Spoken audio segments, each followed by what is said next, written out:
நான் வந்து நடிக்காத படத்துக்கே அந்த ஆட்டம் ஆடுவேன். நான் நடித்த படம் காலில் சலங்கை கட்டி விட்டா எப்படி ஆடுவேன். ப்ரொடியூசர் ரஜினி கிஷன் சார் அவரும் அப்படி தான் சொன்னார், நீங்கள் தாங்க செகண்ட் ஹீரோ அப்படின்னு சொல்லி. அவருக்கு என் மனமார்ந்த நன்றி. இல்லை, நீங்கள் சிரிக்கிறது பார்த்து நான் எதோ பொய் சொல்ல நினைக்கிறீங்க. படம் பார்த்தீங்கன்னாக்க தெரியும். இப்போது கௌரி கிஷன் அவங்க வந்து ஃபேமஸ் ஆகிருக்காங்க. அவர் ஃபேமஸ் ஆகிறதுக்கான காரணமாக இருக்கிற பத்திரிகையாளர் நம்ம கார்த்திக் சார், நீங்கள் கடைசி ரோவில் உட்காந்து என்னை வாழ்த்துறதுக்காக வந்திருக்கீங்க. எனக்கு மனமார்ந்த நன்றி. ஏன்னா இது கூட ஞாபகம் இருக்குமானு தெரியல. இது கூட இவங்க கம்பெனிலேருந்து திருடுனது தான். அது ஞாபகம் இருக்குமானு தெரியல. கூல் சுரேஷ் வந்து ஆடியோ ரிலீஸுக்கு வரான். அதனால் பெண்களை வந்து நான் சகோதரியாக தான் நினைக்கிறது. அவனை வந்து மேடைக்கு கூப்பிடும்போது கொஞ்சம் உஷாராக கம்பேர் பண்ணுறதுக்கு வந்து பெண்களை கூப்பிடுவோனா ஆண்களை ப்ரொடியூசர் சொன்னாருங்களா. மேடையில் வந்திருக்கும் அனைவருக்கும் வணக்கம். பத்திரிகை நண்பர்கள், ஊடக நண்பர்கள், இணையதள நண்பர்கள், கைத்தட்ட ரசிகர்கள் அனைவருக்கும் நன்றி. மேடையில் பேசி கைத்தட்டல் வாங்குகிற அளவுக்கு பெரிய பேச்சாளர் இல்லை. அதனால் பேட்டா பேட்டி ப்ளீஸ் கொஞ்சம் கை தட்டிடுங்க. தேங்க்யூ. இந்த ரஜினி கேங் இந்த படத்தில் நான் செகண்ட் ஹீரோ அப்படி தான் டைரக்டர் சொல்லி என்னை கமிட் பண்ணார். ஸோ டைரக்டர் ரமேஷ் பாரதி சாருக்கு என் மனமார்ந்த நன்றி. சம்பளம் கொடுக்கும்போது ப்ரொடியூசர் ரஜினி கிஷன் சார் அவரும் அப்படி தான் சொன்னார், நீங்கள் தாங்க செகண்ட் ஹீரோ அப்படின்னு சொல்லி. அவருக்கு என் மனமார்ந்த நன்றி. இல்லை, நீங்கள் சிரிக்கிறது பார்த்து நான் எதோ பொய் சொல்ல நினைக்கிறீங்க. படம் பார்த்தீங்கன்னாக்க தெரியும். உண்மையிலேயே இந்த படத்தில் நான் செகண்ட் ஹீரோ. எனக்கு ஃபைட் இருக்குது, சாங் இருக்குது, நல்லா நிறையா காமெடி இருக்குது. படம் ஃபுல்லாக வருவேன், நல்லா ஜாலியாக பார்க்கலாம் படம். ஏன்னா நிறையா ரசிகர்கள் வந்து என்கிட்ட கேட்டாங்க, அண்ணா நீங்கள் தேட்டர் வாசலே நின்று கத்திகிட்டே இருக்கீங்களாண்ணா, நீங்கள் எப்போ ஸ்க்ரீனில் வர போகிறீங்க, உங்களை பார்த்து நாங்கள் கத்தி விசில் அடித்து சந்தோஷம் பண்ணோன்னு. அந்த ரசிகர்களுக்கு நல்ல ஒரு ட்ரீட்டு தான் இந்த ரஜினி கேங். கண்டிப்பாக இந்த படம் மிகப்பெரிய ஹிட் வரும். இந்த படத்தில் நான் நடிக்கிறதுக்கு காரணமாக இருந்த கனா காணும் காலங்கள் ஜான் சாருக்கும், இயக்குனர் நிதிஷ் அவர்களுக்கும், தம்பி ஜெயன் அவர்களுக்கும் என் மனமார்ந்த நன்றிகளை தெரிவித்துக் கொள்கிறேன். ஏன்னா அந்த கனாக்காலம் காலங்கள் வெப் சீரிஸில் நடிக்கும்போது கொஞ்ச நாளைக்கு அப்புறம் இயக்குனர் ரமேஷ் பாரதி சார் அதுக்கு வந்து டைரக்டராக வந்தாங்க.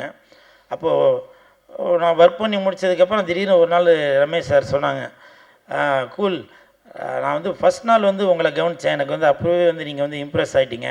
நான் இவ்வளோ நாளாக நீங்கள் தேட்டரில் வந்து கத்திட்டு அப்படிலாம் போகிறத வச்சு ஐயோ இவர் வந்து ரொம்ப ரகடான ஆள் போல், அடங்க மாட்டார் போல் அப்படி தான் நினச்சிட்டு இருந்தேன். ஆனால் உங்கள் கூட ஒர்க் பண்ணவும் தான் தெரிஞ்சுது, நீங்கள் உண்மையிலே ரொம்ப தான் உண்டு தன் வேலை உண்டு அப்படின்னு சொல்லி இருக்கிறாள் அப்படின்னு சொன்னது மட்டும். ஏன்னா பல பேர் அதே மாதிரி சொல்லுவாங்களே, சொன்னது மட்டும் இல்லாமல் அந்த கணக்காலம் காலங்கள் அது முடிஞ்சதுக்கப்புறம் அவர் ஒரு ஒரு ப்ராஜெக்டில் கமிட் ஆனோன்னா எனக்கு ஃபோன் பண்ணார். சார் தான் சம்பளம் பேசினார். அதுக்கப்புறம் இப்போ இந்த படம் ரஜினி கேங் படம் நடிக்கிறப்போ அப்போவும் எனக்கு ஃபோன் பண்ணி இந்த மாதிரி உங்களுக்கு ஒரு இதில் ஒரு பெரிய கேரக்டரு, நீங்கள் தான் செகண்ட் ஹீரோ, நீங்கள் வந்து இதில் நடிக்கணும், சம்பளம் முன்ன பின்ன இருந்தாலும் கொஞ்சம் அட்ஜஸ்ட் பண்ணி எனக்காக பண்ணுங்கள் அப்படிலாம் சொல்லி சொன்னாங்க. ரமேஷ் சார், உங்களுக்கு என் மனமார்ந்த நன்றி. நீங்கள் என்னோட வயசில் கம்மியாக தான் இருப்பீங்க, பாதம் தொட்டு வணங்குகிறேன்.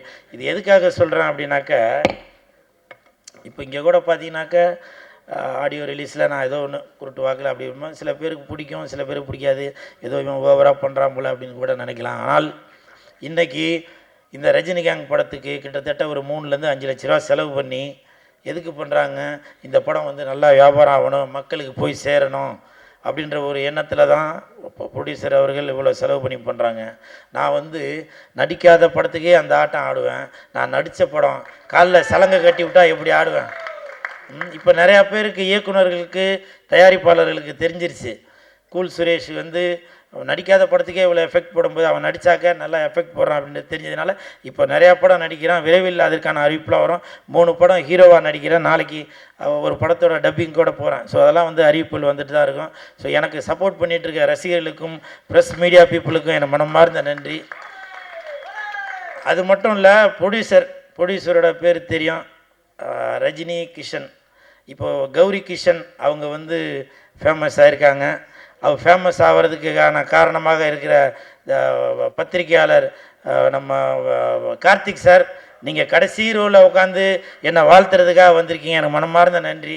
நான் இங்கேருந்து அவருக்கு ஃபோன் பண்ணி கேட்டேன், என்னங்க இந்த இதுக்கு வந்திருக்கீங்க அப்படின்னு. அப்போ அவர் சொன்னார், அது என்னன்னு தெரியலங்க, கிஷன்னு பேர் போட்டாலும் என்ன அறியாமலே நானே அங்கே வந்துடுறேங்க அப்படின்னு சொல்லி சொன்னார். அப்புறம் நம்ம தயாரிப்பாளர்கிட்ட கேட்டேன், சார் ரஜினி கிஷன், கௌரி கிஷன், நீங்கள் 2 பேரும் அண்ணன் தங்கச்சி அந்த மாதிரி எதுவும் அப்படின்னு கேட்டேன். அப்படிலாம் எதுவும் இல்லைங்க, அவங்க வேறு இவங்க வேறுன்னாங்க.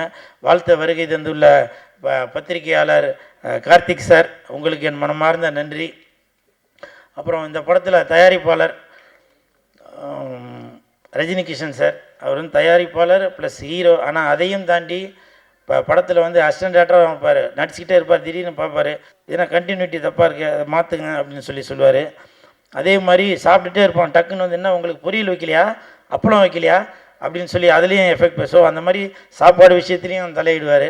ஸோ அப்படி எல்லாமே இது வந்து அவரோட ரேஞ்சுக்கு எனக்கு தெரிஞ்சு கால் மேலே கால் போட்டு அவர் பாட்டுக்காக கையெழுத்து மட்டும் போட்டு கொடுத்துட்டு பேசாமல் இருக்கலாம். ஆனால் அப்படி இல்லாமல் தன்னுடைய படத்துக்கு எவ்வளோ எஃபெக்ட் போடணுமோ, அதுவும் இல்லாமல் ஆர்டிஸ்ட்டுங்களுக்கு முக்கியமாக அவங்களுக்கு கேரவான் வந்துருச்சா, அசிஸ்டண்ட்டுங்களுக்கு சம்பளம் வந்துருச்சா, சாப்பாடு வந்துருச்சா அப்படின்னு சொல்லி அவ்வளோ மெனக்கட்டார்.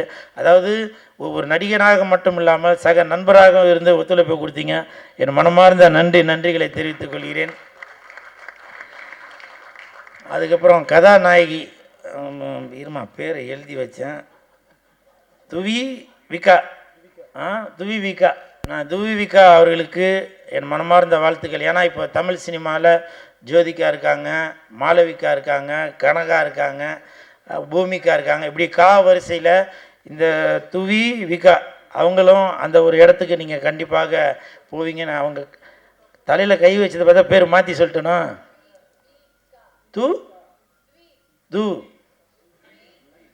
துவி விகா அந்த துவி விகா அவர்களுக்கு என் மனமார்ந்த வாழ்த்துக்கள்.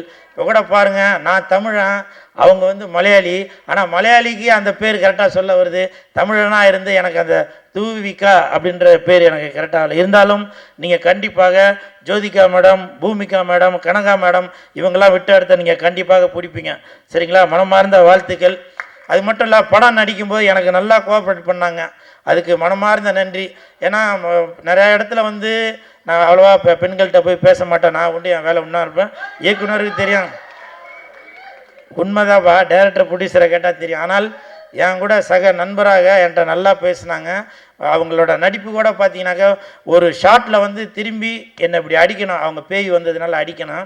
2-3 ரிஹர்சல் பார்த்தாங்க. அப்போ ரிஹர்சல் பார்க்குறப்போ நல்லா ஓங்கி அடித்தாங்க. நான் மேடம்கிட்ட போய் சொன்னேன், அம்மா அப்படி அடிக்காதீங்கம்மா, நெஞ்சு வலிக்கிறத விட எனக்கு நிறையா முடி இருக்குது, முடியெல்லாம் பிச்சுக்கின்னு வந்துடுதுமா, அதுதான்மா வலிக்குது அப்படின்னு சொன்னேன். சரி சார், நான் இனிமேட்டு மெதுவாகவே அடிக்கிறேன் அப்படின்னா. டேரக்டர் ஆக்ஷன் சொன்னோன்னா கொப்ப மோளை ஓங்கி ஒரே அடி, இந்த செயின்லாம் பிச்சுக்கின்னு போயிடுச்சு. உண்மையிலே அப்போ அசிஸ்டண்ட்லாம் போய் தேடினேன் அந்த செயினை, அப்புறம் மறுபடியும் தேடி எடுத்தாச்சு. அந்த அளவுக்கு ஒர்க்கு மேலே ஒரு கான்ஃபிடெண்ட்டாக நல்லா அது கரெக்டாக வரணும் அப்படின்னு சொல்லி உங்களோட ஒர்க்கு நான் வந்து ரொம்ப பாராட்டுறேன். உங்களுக்கு ஞாபகம் இருக்குங்கள? அதுக்கப்புறம் அடுத்த ஷார்ட்டு மறுநாள் கண்டினியூட்டி இருந்துச்சு. அப்புறம் போய் இங்கெல்லாம் சேவிங் பண்ணிட்டு தான் வந்து நடித்தேன். அப்புறம் நான் சும்மா இது ஒரு காமெடிக்காக ஏதோ சொல்கிறேன் அப்படின்னு சொல்லி, உண்மையிலேயே என் அசிஸ்டண்ட்டுக்கு தெரியும், அவன் தான் ட்ரிம்மரை வச்சு சேவ் பண்ணி விட்டான். ஸோ அந்த அளவுக்கு நான் வந்து எஃபெக்ட் போட்டு அந்த அம்மா கூட பயந்து போய் இதில் நான் நடித்தேன். அது பார்க்குறவங்களுக்கு காமெடியாக கூட தெரியல, ஆனால் சீரியஸ் இது நடந்தது. ஸோ இவங்களுக்கு என் மனமார்ந்த வாழ்த்துக்கள். இந்த படத்தில் ஹீரோயின் அவர்கள், hero, second hero cool Suresh, இவங்களை தவிர 3ஆவதாக ஒரு ஹீரோ ஒருத்தர் இருக்கார். அது யாருனாக்கா நாய், இதில் ஃபோட்டோவில் போட காணும். அவங்க அந்த ஹீரோவையும் இந்த ஹீரோவையும் தவிர அந்த நாய் கூட தான் ரொம்ப நேரம் அவங்க டைம் ஸ்பெண்ட் பண்ணது. எனக்கு தெரிஞ்சு சாப்பிட்டது கூட அவங்க 2 பேரும் ஒன்றா தான் உட்காந்து காரில் சாப்பிட்டாங்கன்னு நினைக்கிறேன். நான் பார்த்தேன், அந்த நைட் எஃபெக்ட்ஸின்லாம் சாப்பிட்டாங்க. ஸோ அந்த அளவுக்கு இந்த படத்தில் வந்து பேய் மட்டும் நடிக்கலை, நாயும் நடிச்சிருக்கு, நன்றி உள்ள நாயும் நடிச்சிருக்கு. ஸோ இந்த படத்தை வந்து பாருங்கள், என்ஜாய் பண்ணுவீங்க. அப்புறம் இந்த படத்துக்கு பக்க துணையாக இருந்த மேனேஜர் சந்துரு சார், அவங்க வந்து எங்களால் ப்ரொடியூசர்கிட்டையும் டைரக்டர்கிட்டையும் மொத்த செட்டு வேலை செய்கிறவங்களால் எந்த பிரச்சனை வந்தாலும் சந்துரு சார், அவரோட அசிஸ்டன்ட் சீனு சார் எல்லாருமே எவ்வளோ திட்டு வாங்கி ஹெல்ப் பண்ணாங்க. சந்துரு சார் நீங்கள் வந்திருக்கீங்களா என்னன்னு தெரியல, சீனு சார் வந்திருக்கீங்களா என்னன்னு தெரியல, மனமார்ந்த நன்றி. அப்புறம் அசிஸ்டன்ட் டைரக்டர்ஸ், அதில் வந்து நம்ம ரஜினி கிஷன், அவர்களுடைய மகன் சின்மய் அவர்களும் ரொம்ப பொறுப்போடு அக்கறையோடு இருந்தாங்க. அவருக்கும் மனமார்ந்த வாழ்த்துக்கள். வைரா, சுந்தரமாணிக்கம், ராகுல், பிரபு, காஸ்டியூம் பார்த்த பிரபு, ஏன்னா இது இது கூட ஞாபகம் இருக்குமானதில்லை, இது கூட இவங்க கம்பெனிலேருந்து திருடுனது தான். அது ஞாபகம் இருக்குமானதில்லை. அன்றைக்கி கண்டினியூட்டி அதோட இப்போ வரைக்கும் கையில் போட்டுட்ருக்கேன். ஒரு வைராகியம்தான். இந்த படம் மிகப்பெரிய வெற்றி அடையும். இதே மாதிரி தங்கத்தில் வந்து நம்ம ரஜினி கிஷன் சார் எனக்கு ஒன்று வாங்கி தருவார் அப்படின்ற ஒரு வைராகியத்தில் இருக்கேன். நான் கண்டிப்பாக சூப்பர் ஹிட்டு சார், கண்டிப்பாக ஹிட்டு. நீங்கள் வாங்கி தராட்டி உங்களுக்கு நான் வாங்கி தருவேன் அடுத்த படத்தில் என்னை நீங்கள் ஹீரோ ஆக்கும்போது. சரிங்களா? உங்களுக்கு என் மனமார்ந்த வாழ்த்துக்களையும் நன்றிகளையும் தெரிவித்துக் கொள்கிறேன். எல்லாரும் பேர் படிச்சாச்சு. அப்புறம் டைரக்டர் சார், அவங்கள பற்றி சொல்லி ஆகணும். நான் இது வரைக்கும் பல படங்கள் நடிச்சிருக்கேன், இது பண்ணியிருக்கேன். இந்த படம் 13 நாளில் பேசுன மாதிரியே ஒரு டேட்டு கூட மாறாமல் 13 நாளில் படத்தை முடிச்சிட்டாரு. நடுவில் மழை வந்ததுனால ஒரு 2 நாள் எக்ஸ்டன் ஆச்சு. அது கூட எதுக்குனாக்கா இந்த பேட்ச் ஒர்க்காக தான் எக்ஸ்டன் ஆச்சு. என்னை பொறுத்த வரைக்கும் இதுக்கு முன்னாடி Ramanarayanan sir, director P Vasu sir, அவங்க தான் போட்ட ஷெட்யூலில் கரெக்டாக 13 நாளில் 15 நாளில் முடிப்பாங்க. அப்படி ஒரு திறமையான இயக்குனர். அதற்கு காரணம் ப்ரொடியூசரோட வழியை தெரிந்து நம்ம வந்து ஒரு நிமிஷத்தை கூட வேஸ்ட்டு பண்ணக்கூடாது அப்படின்னு மதியானம் 2 மணி வச்சு மறுநாள் காலையில் 6 மணி வரைக்கும் கூட எடுப்பார். நான் நிறையா ஷாட்டில் தூங்கிட்டே கூட நடித்தேன். அதெல்லாம் சார் வந்து பார்த்து ரசித்தார். அப்படி ஒரு அருமையான இயக்குனர். உண்மையிலேயே இந்த இயக்குநர்களிடம் வேலை பார்க்குற அசிஸ்டன்ட் டைரக்டர்ஸ் நீங்களாம் கண்டிப்பாக ஒரு பெரிய இடத்துக்கு வருவீங்க. நீங்களாம் வந்திருக்கீங்களான்னு தெரியல. சாரை ஃபாலோ பண்ணுங்கள். கண்டிப்பாக வந்திருக்கீங்களா? உங்களுக்கு என் மனமார்ந்த வாழ்த்துக்கள். பக்க துணையாக இருந்த தொண்டன் பாலா அவர்களுக்கு மனமார்ந்த நன்றி. வாழ்த்த வருகை தந்துள்ள திருமலை சாருக்கும் மனமார்ந்த நன்றி. ஏன்னா இன்னமும் அவர் ஒரு துடிப்பான இளைஞர்கள் தான். திருமலை சார்கிட்ட நான் வந்தவொடனே நான் அவர்கிட்ட பேசும்போது சொன்னேன், கூலு நம்ம 2 பேருக்கு ஒரு ஒற்றுமை இருக்குது பார்த்தியா அப்படின்னு. என்ன சார் அப்படின்னா, நானும் வெள்ளை கலர் ஷூ போட்டிருக்கேன், நீயும் வெள்ளை கலர் ஷூ போட்டிருக்க அப்படின்னு சொன்னார். உங்களுக்கு என் மனமார்ந்த வாழ்த்துக்கள். அப்புறம் ஒருத்தர் சொன்னார், நீங்கள் இப்போ உங்கள் இந்த காஸ்டியூமில் வந்து புரட்சித் தலைவர் எம்ஜிஆர் ஐயா மாதிரி இருக்கீங்க அப்படின்னு. அவரோட இடத்தை யாருமே பிடிக்க முடியாதுங்க. புரட்சித் தலைவரோட மறு உருவம் வேணால் இந்த லெஜண்ட் ஐயா அவர்களை வேணால் சொல்லலாம். அவர் கூட முன்ன பின்ன அவரை மாதிரி கூட காஸ்டியூம் போட்டுருக்காரு. ஆனால் புரட்சித் தலைவரோட இடத்த நான்லாம் துளி அளவும் வந்து அது வந்து இடம் பிடிக்கவே முடியாது. அப்புறம் முனிஷ்காந்த் சார், நான் வந்து ஒரு 20 வருஷத்துக்கு முன்னாடி தான் ஒன்றா சேர்ந்து நடித்தோம். ரொம்ப நாளைக்கு அப்புறம் 20 வருஷத்துக்கு அப்புறம் இன்றைக்கி அவர் கூட சேர்ந்து நடித்ததில் ரொம்ப சந்தோஷப்படுறேன். ஆண்டனி சார், உங்களுக்கு மனமார்ந்த நன்றி. ஏன்னா நீங்கள் பாட்டு பாடுறது மட்டும் இல்லை, பேசுகிறது கூட அது ஒரு எனர்ஜெட்டிக்காக தான் இருக்கும். உங்களுக்கு மனமார்ந்த நன்றிகளை தெரிவித்துக்கிறோம். படத்துக்கு பக்கத்துணையாக இருக்கிற மாலிக் சார், உங்களுக்கும் நன்றி. வந்திருக்காரா? உங்களுக்கும் நன்றி. அப்புறம் கோப்ரா தம்பி, என்னை விட்டுட்டு எல்லாருக்கும் ஏதோ கிஃப்ட்டு கொடுத்துருக்க. உன்னை பற்றி நிறையா எழுதலான்னு தான் பேரை அழிச்சிட்டேன். நீ அடுத்து என்ன கிஃப்ட்டு தெரியும், நான் அப்போ தான் பேசுவேன். சரிங்களா? போதும்னு நினைக்கிறேன். வாடா தம்பிங்க. இது வரைக்கும் நான் ஒரு 200 படத்துக்கு மேலே நடிச்சிட்டேன். 300 படத்துக்கு மேலே ஆடியோ ரிலீஸ் பண்ணி ஃபங்க்ஷனுக்கு போயிருக்கேன். எவ்வளோ நிகழ்ச்சிகளுக்கு போயிருக்கேன். இது வரைக்கும் அந்த 300 ஆடியோ ரிலீஸ் நிகழ்ச்சியில் வருத்தத்தோடு சொல்கிறேன்பா, பெண்கள் தான் கம்பேர் பண்ணி என்னை கூப்பிடுவாங்க. நீ என்னை இப்படி அவமானப்படுத்துவ நான் எதிர்பார்க்கவே இல்லை. ஆனால் இது வந்து யாரோ ஒரு திட்டமிட்ட சதி தான். அது கூல் சுரேஷ் வந்து ஆடியோ ரிலீஸுக்கு வரான், அதனால் பெண்களை வந்து நான் சகோதரியாக தான் நினைக்கிறது. அவனை வந்து மேடைக்கு கூப்பிடும்போது கொஞ்சம் உஷாராக கம்பேர் பண்ணுறதுக்கு வந்து பெண்களை கூப்பிடுவானா ஆண்களை ப்ரொடியூசர் சொன்னாருங்களா, உங்களுக்கு 5 பவுன் செயின் வாங்கி தரலான்னு பார்த்தேன். அப்படி என்னை அவமானப்படுத்திய தம்பிக்கு பேர் என்ன பேர்? ஸ்ரீராம் கார்த்திகே. எனக்கு என் மனமார்ந்த நன்றி. இதை ஏற்பாடு பண்ண பிஆர்ஓ சதீஷ் சாருக்கு நன்றி. அவரோட சதி வேலையா என்னன்றது தெரியல, அவருக்கும் என் மனமார்ந்த நன்றி. அப்புறம் இந்த நிகழ்ச்சியில் பார்த்தீங்கன்னாக்கா இது ஒரு ஆடியோ ரிலீஸ் அப்படின்னு வந்து என்னால் வந்து நம்பவே முடியலங்க. ஏன்னு கேளுங்களேன், ரஜினி கிஷன் சார் வந்து என்கிட்ட சொன்னார் ஆடியோ ரிலீஸ் ஃபங்க்ஷன் தாங்க, ஆனால் அங்கே வந்தாக்க ஒரு ஃபேமிலி ஃபங்க்ஷன் மாதிரி இருக்குது. இந்த பக்கம் ஃபுல்லாக சவுகார்பேட்டை,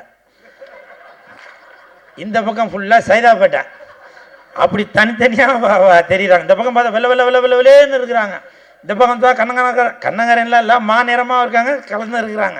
அப்புறம் அது எதுவும் சொல்லிட போகிறீங்கப்பா. ஏன்னா ஸ்டேஜில் பேசுனா ரொம்ப பயந்து பேச வேண்டியதாக இருக்குது. ஏன்னா இப்போ சமீபத்தில் நம்ம பத்திரிக்கையாளர் இவர் கார்த்திக் சார் அவர் பேசுனதுலேருந்து எனக்கு ஒரு மாதிரி கிடுக்குன்னு ஆகி போச்சு. ஏன்னா என்ன மாதிரி தான் அவர் ஏதோ நம்ம யதார்த்தமாக சொல்ல அது பதார்த்தமாக போய் நான் ஒரு பொண்ணுக்கு மாலை போட்டு என்னென்னவோ ஆகிப்போச்சு இல்லை, அந்த மாதிரி நான் சாதாரணமாக தான் பேசுகிறேன், அது ஏதோ ஆகிப்போச்சு சரிங்களா. அதனால் இந்த நேரத்தில் பத்திரிகையாளர் கார்த்திக் சார் அவர்களுக்கும் எனது மனமார்ந்த நன்றியை தெரிவித்து கொண்டு அவர் கூட சேர்ந்து நானும் எதுவும் தவறாக பேசியிருந்தால் என்னையும் மன்னிச்சிருங்க.